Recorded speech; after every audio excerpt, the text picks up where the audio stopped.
When I say, who's the master? You say, no. Hey, what is going on, guys? Sean the King here, and I am bringing you a movie review. Yeah, I know, I don't typically do these, but every now and again I want to kind of express my thoughts on a particular movie that struck me in a different way, either good or bad. Now, this is a review, as you can see in the title, is going to be for Teenage Mutant Ninja Turtles, the 2014 version produced by Michael Bay. Not directed by Michael Bay, produced. Before I get started, I want to kind of just let you know how this whole review will work. I'm going to first vent a little bit. You know, there are some things I need to get off my chest, good and bad. Then I'm going to talk about the bad of the movie, things I didn't like, and then I'm going to talk about what I enjoyed about the movie, followed by a couple of miscellaneous things, and then I will give you my overall ranking of the movie. Typically, I rank movies 1 out of 5.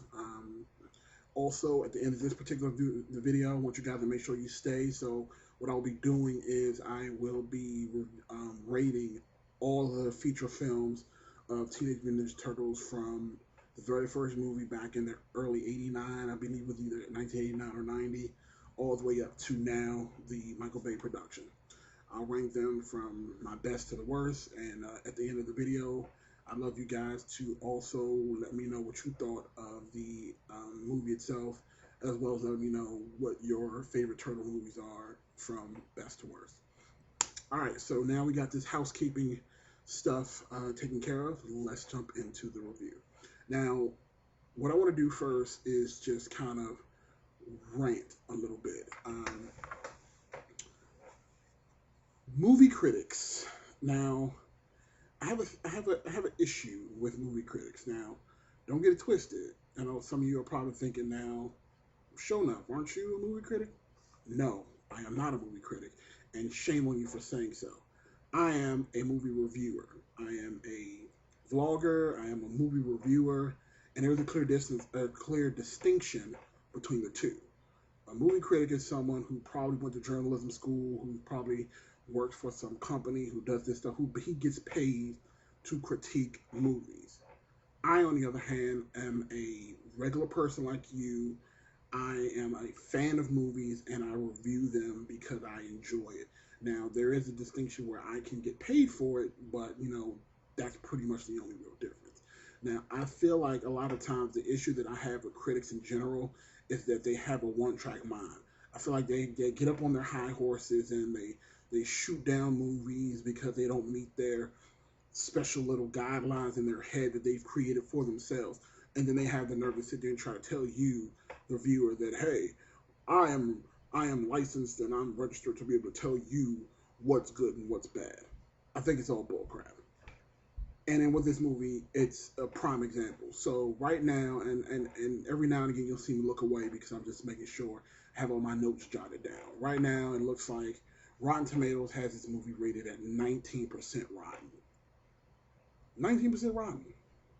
Now, I'm not going to say this movie was the best movie in the world, but it was definitely not 19% rotten. But again, this is the kind of thing that happens when you use Rotten Tomatoes, so I'm not exactly surprised. Now, and the fact that Rotten Tomatoes, a website that, by the way, has Superman Returns rated above Man of Steel. I know I keep harping on that subject, but that right there should tell you that sometimes the movie critics don't get it right, and I definitely think this is one of those times. Now, Michael Bay has this stigma in Hollywood right now. I mean, most people hated Transformers, the last one with the Dinobots. I personally enjoyed that movie for what it was, and that's the thing. Sometimes when you go to see a movie, you don't need to see something that changes your life. You don't need to see some the dialogue and it has to be like thespian level. You don't need all that stuff. Sometimes it's nice to just go to a movie and see a nice popcorn flick. And that's what Transformers was. It was a popcorn movie. You're supposed to go there for a couple hours. You see some dinosaurs. You see some destruction. And then you leave. And you just You feel good about seeing what you're seeing. I'll give you a prime example. Next week we have the Expendables 3 coming out. If any critic wants to go see Expendables 3 and then they get upset by saying that the dialogue wasn't good and the actors were subpar and blah blah blah blah blah, then you're just being stupid because that's not the kind of movie that movie is trying to be in the first place. It's an action movie where you see testosterone, explosions, and just hot women, and that's all it's trying to do. So get over yourself. Anyway, so I'm ready to jump into the review for the movie now. I want to start off with what I didn't like because actually there's definitely more I liked about the movie than I didn't like, but I just want to kind of get this out of the way so I don't spend too much time bashing on the movie. Now I'm going to start off when it comes to popcorn movie and it comes to movies that are based off of a comic, movies that are based off of a TV show, something. For me, it's most important to how closely do you stick to the source material. How good is the action in the movie if it's a superhero movie, which this is, and is there the miscellaneous things like does it come to a good conclusion, things like that. Now, the issue that I had with this movie, well, let's talk about the source material first. Let me do that. Let's talk about how close the Ninja Turtles was to the source material. Now, I'll be the first one to tell you, I have been a fan of the Ninja Turtles since the original cartoons that were between 87 and 96. So yeah, the original shows actually were from 1987 to 1996. That's a long freaking time, a long ass time for a cartoon, and I pretty much watched it up until the part where Michelangelo started using his grappling hook more than his actual nunchucks, and a lot of people will know what I'm talking about. But once he actually stopped using his nunchucks, it just became stupid to me, and I stopped watching it. It became way too kiddie for me. I'm not gonna lie, I've never read a Ninja Turtle comic book in my entire life. Never read it. So the original Ninja Turtles one from like '84, never seen it. Never read it. Have no idea what it was about. It wasn't until I saw the animated movie Turtle Forever that I even realized that there were evil, well, not even evil, but they were hardcore turtles back then. Like, they didn't play around. They weren't afraid to kill. These turtles were not playing around with the foot soldiers. So just keep that in mind. Now there are way different versions of the origin stories from the Ninja Turtles, but one thing stays current. They were mutated by ooze, and Splinter is their dad. No matter what, that is the story. Now, I don't care if the mutagen came from outer space, if the mutagen came from a worm, which is how it is in the current series that's going on Nickelodeon, or it was from TGRI, or was whatever this pharmaceutical company was that made it in the movies. That doesn't matter where it came from. As long as they're teenagers, they're mutants, meaning that they were mutated, they're ninjas, and they're turtles. That's all I cared about. Now, I will be the first one to tell you that when this movie first was announced and I heard Michael Bay was behind it, I wasn't exactly upset at first. It wasn't until I started hearing the crap about, oh, they're going to be aliens, they're going to be kick-ass, they're going to be doing this in outer space, and blah, blah, blah, blah, blah. And I was like, wait. I was just like everybody else, where I was just like, dude, don't mess with what works. I understand you're trying to put your own stamp on it, but you don't mess with the origins of the Ninja Turtles. Period. You don't do that. No one wants to see fucking alien turtles from a different planet. We don't care. We don't care. If you wanted to use that as a vehicle to introduce aliens in the next further installments, that's fine. You can have aliens come down. You can mutate them. I don't care, because again, Ninja Turtles is that kind of movie where you can do that kind of outrageous stuff and it works. So no one would ever get upset with you for doing that. So if you want to bring the Triceratons, the Utroms, Usagi Yojimbo, which, by the way, they kind of mentioned them a little bit, but I'll talk about that later. I don't care. But when it comes to the Turtles, teenagers, they're mutants, they're ninjas, and they're turtles. Splinter. Don't mess with that. So after the backlash, Michael Bay decided to make sure he came out and said, look, These are going to be Ninja Turtles. We're not going to change it. The title, because I think he was going to make the movie title, which is going to be Ninja Turtles. See, he wouldn't even want to add the Teenage Mutant, which again, just stupid, just stupid. So after all that drama came, and then the costume came out. There was a Halloween costume that came out, and that was the first official look at what the Ninja Turtles were going to look like. And I almost lost my shit. I'm not going to lie. I saw that damn outfit, and I was like, what the hell is this? Michael Bay, you're killing my childhood. How dare you? I was having a fit. I was just like everybody else.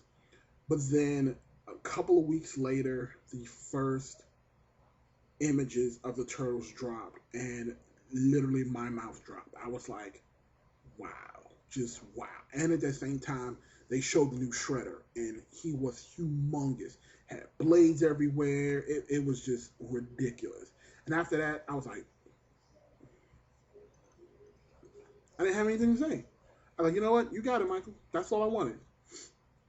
You show what the Turtles look like. They look awesome. They were big as hell. That was the only issue I had. But other than that, they looked awesome. And I dare anyone to say that they don't look better than the original ones from the 90s. Because in the second movie, they had freckles all over their damn face. They looked ridiculous. So these Turtles were leaps and bounds better than the Turtles from the 90s, from the second and third movies. Hell, even the first movie, technically they look better. They're just bigger, but they look better. And I thought that was going to be a problem because technically ninjas are stealthy and they're silent. These guys are so big, they can't even run without you hearing, which is what I kind of thought. So I kind of had an issue with that. But other than that, I was like, you know what? I'm not going to hate anymore. I'm just going to wait and see what happens. Trailer comes out, confirmed everything else. I was like, the trailer looks awesome. I want to see this movie. So as far as the source material is concerned, I enjoy what they did. Now, what I didn't like is, and now we're getting into spoiler territories, guys. So if you haven't seen the movie yet, and if you don't care, just keep watching. If not, watch the movie. Then you can come back and watch this. In the film, April O'Neil has a closer connection to the Turtles.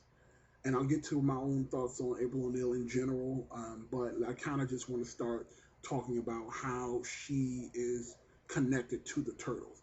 Now, in the original show, the cartoons, and the movie, she's a Channel 6 news reporter, just like before, and she ends up getting mugged, and that's how she first ended up meeting the Turtles in the 1990 movie. In this one, she ends up meeting them because she's covering a story about the Foot Clan stealing materials, and she happens to see the Vigilantes, is what they're called. And eventually she found out that they are turtles. But in the movie, you come to find out later on that she actually owned the turtles. She was their owner when they were actual regular turtles.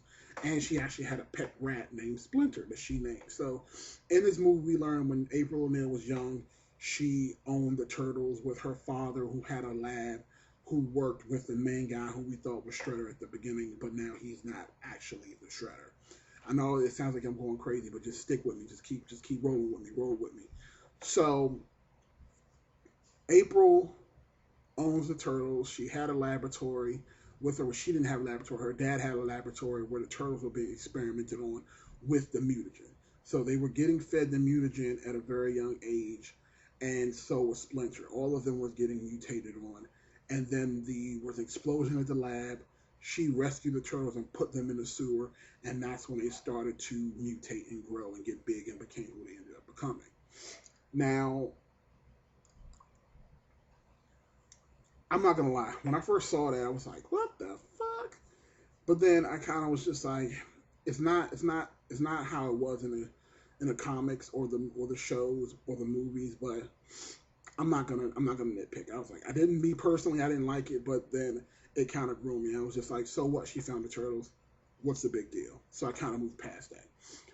Now, what I had a bigger issue with is Splinter's origins. Now, and there's two main things where Splinter came from, and I don't see how this could introduce more issues down the line, and I'll explain. In the 1990 movies, Splinter was a regular rat who had a master, Hamato Yoshi, and Oroku Saki, Shredder, they were competing for the love of one woman. That stayed constant. Now, in this movie, there Splinter is again is a rat. He's just a rat. He doesn't have a Mato Yoshi. He's not in it at all. So he didn't learn ninjutsu from anybody. In this movie, he learns ninjutsu from a book he found in the sewer. Just saw some ninja moves in the book and taught himself nin- the art of ninjutsu. Now, again, keep in mind this is a fictional story, but just it didn't make sense. Like to me, him learning from his master, then teaching his sons, made a lot more sense. I don't. I think them trying to just throw a ninjutsu book in the sewer was just a little bit of a cop out. Oh, I found this ninjutsu book. Let me read it. Oh, I know how to become a master in like 16 years. I'm the best.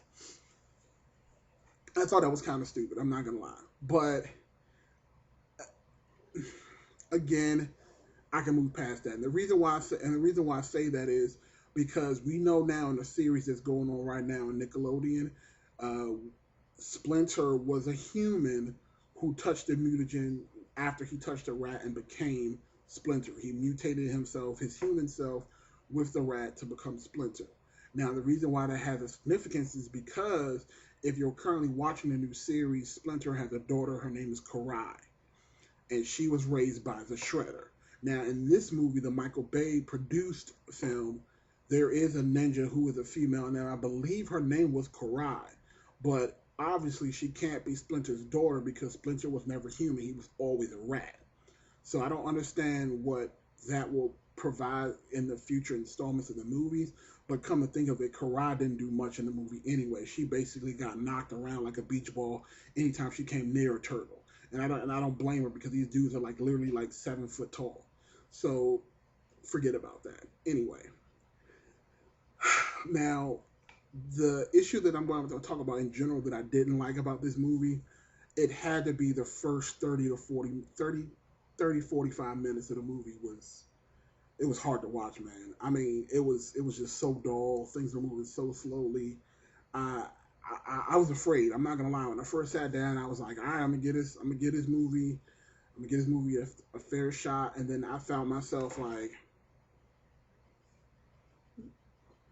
and I was just, it was bad. Like the first encounter that April has with the turtles, they're on the docks, and they end up getting rid of some Foot Clan. It was using shaky cam, which is a huge thing that I hate more than anything is shaky cam.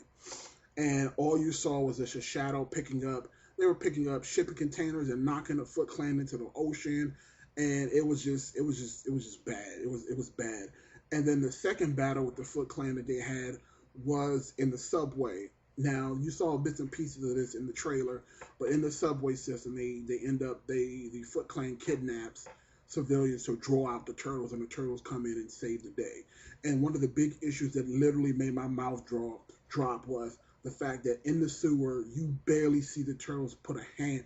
Anytime that there was a punch thrown, you just see a body go flying and it just hits the ground, and you never actually physically see a turtle land a hit. And I got very afraid because I was just like, is this going to be one of those kind of rated G things where they don't want the kids to see violence, so the turtles never actually land a punch? Literally, if that was going to be the case, I would have walked out because I was like, damn it. But luckily, I was wrong because, as you'll learn later on in the film, that is not the case.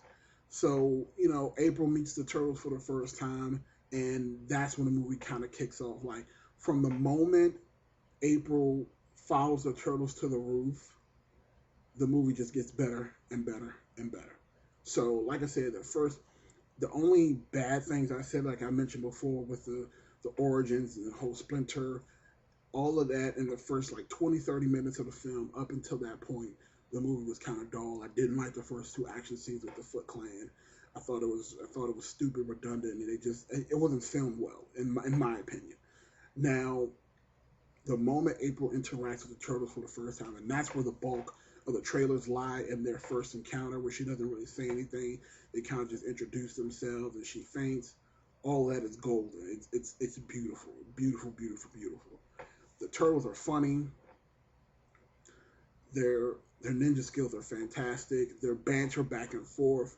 Raphael, Donatello, and I'll actually break down what I thought of each turtle individually.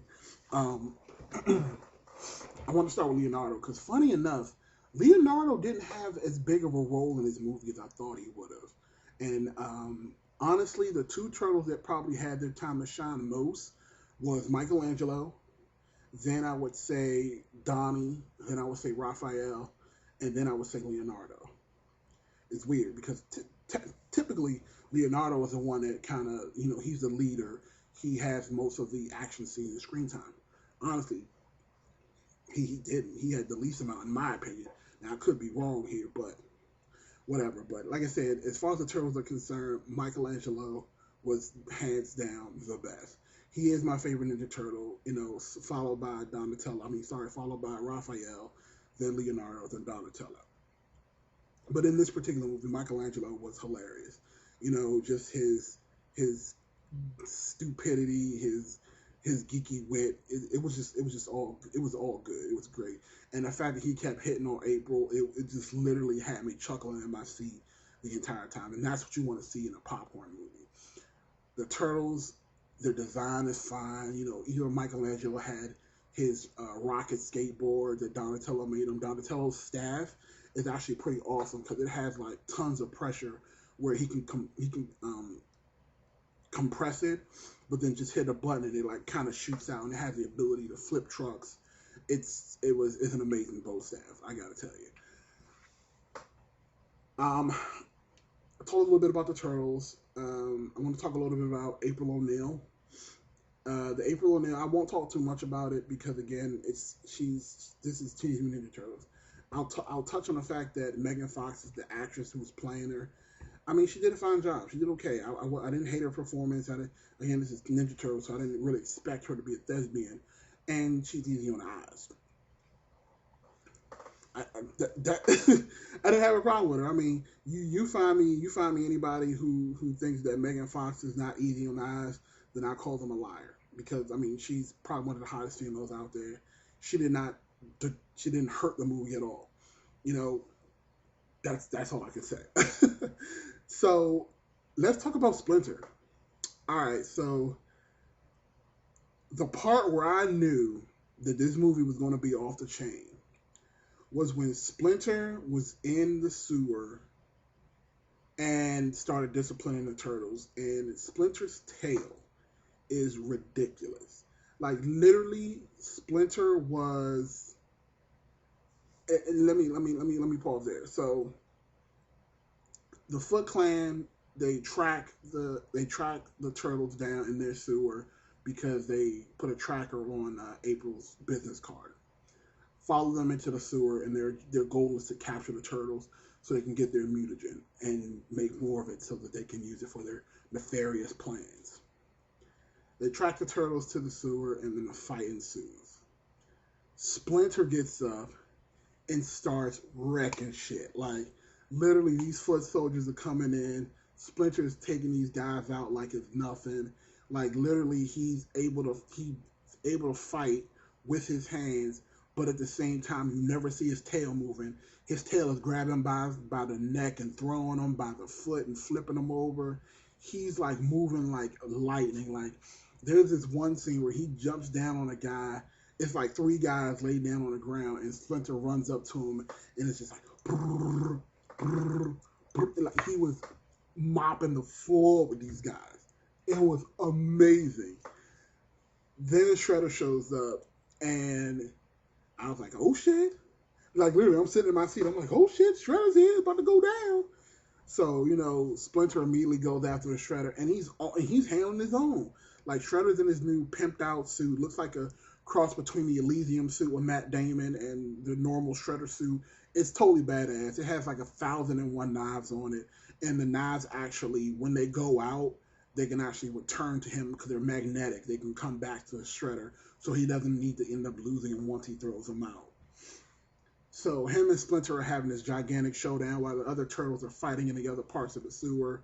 It's just mayhem. They got Michelangelo in the back. He's like deflecting bullets with his nunchucks. It's awesome. Raphael's fighting, Donatello's fighting, Leonardo's fighting. It's great. But I'm talking about the first fight between Shredder and Splinter was amazing. Probably, I want to say probably the one of the. I mean, there are a couple of battles in the movie, but that was probably my second favorite fight in the entire movie because you would think that the Shredder was going to just come in there and just own Splinter and then just go after the Turtles. No, no.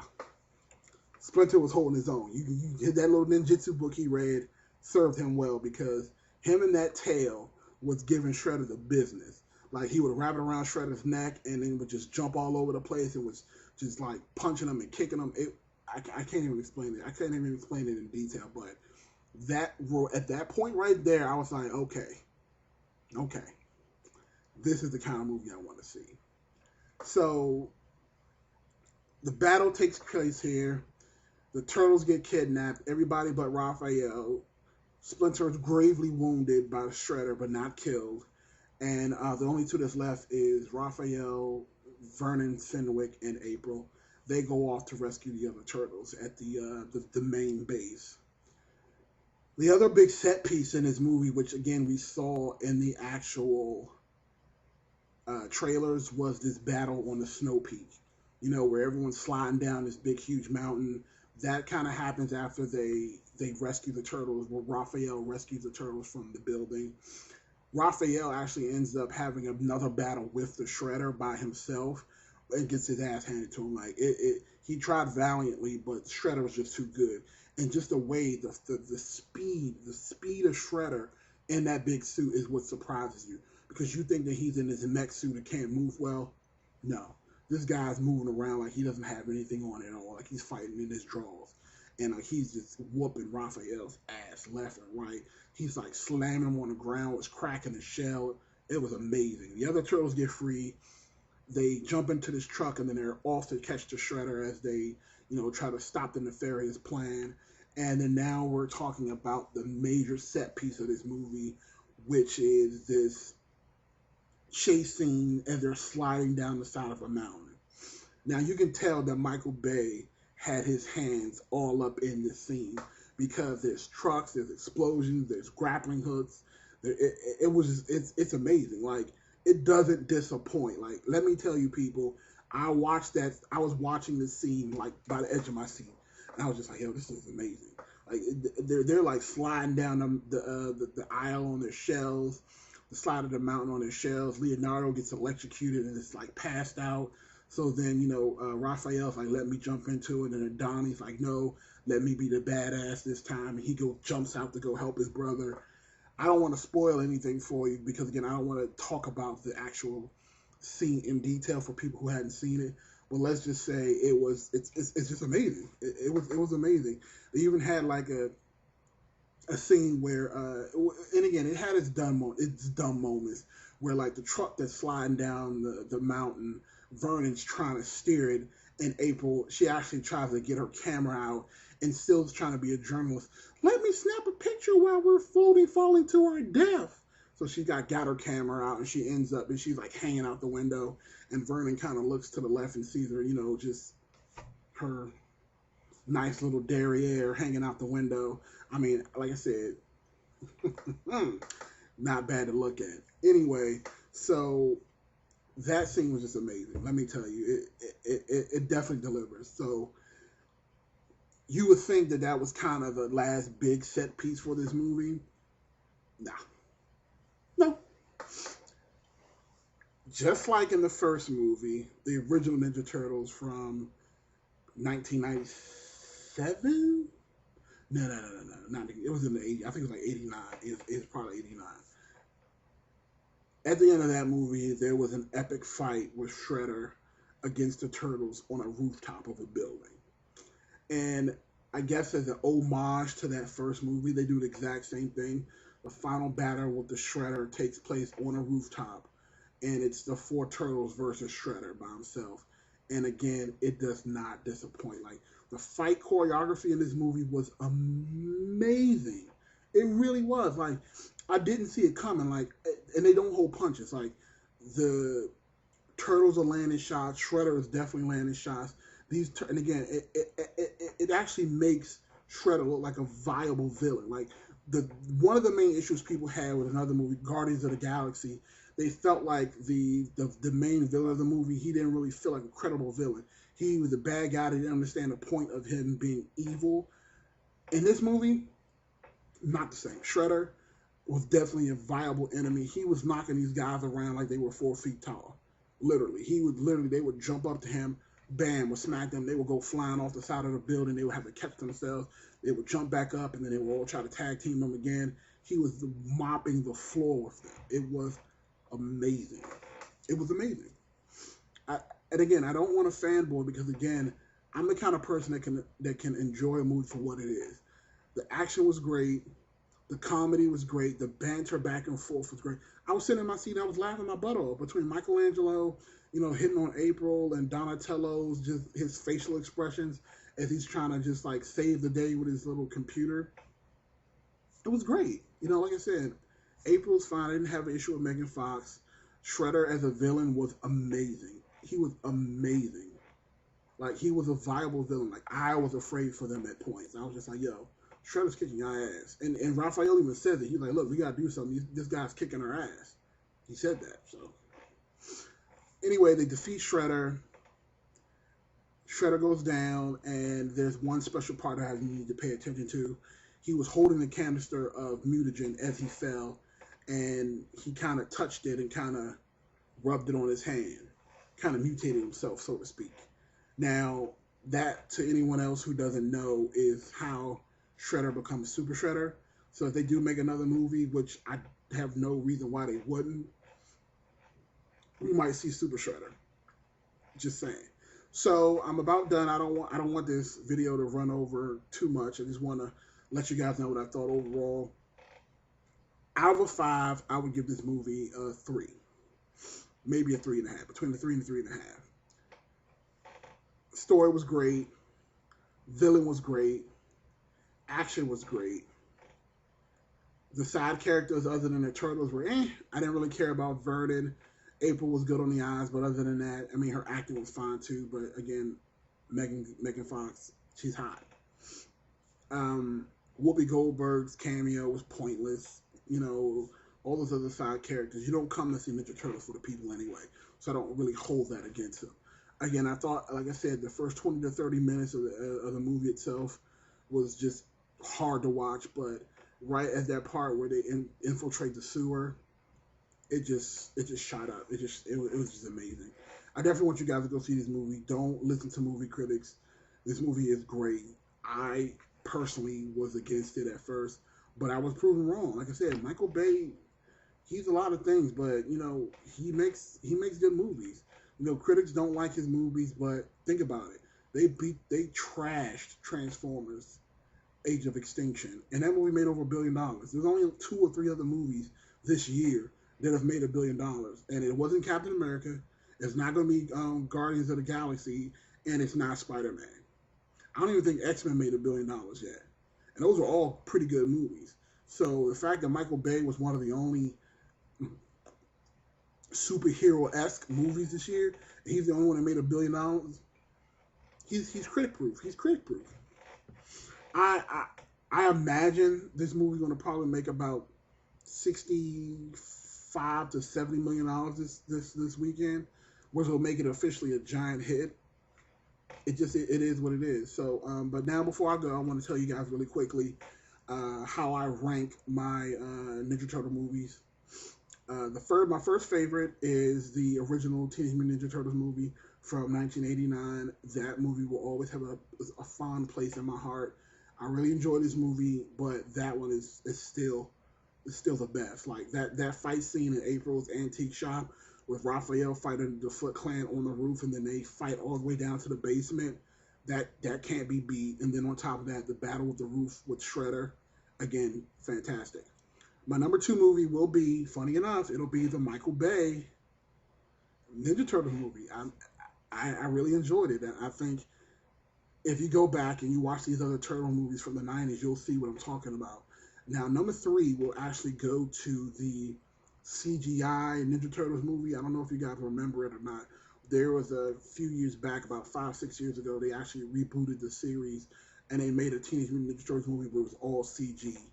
and I actually enjoyed it. You know, Raphael was playing a role of a vigilante. He had like a metal suit and a motorcycle.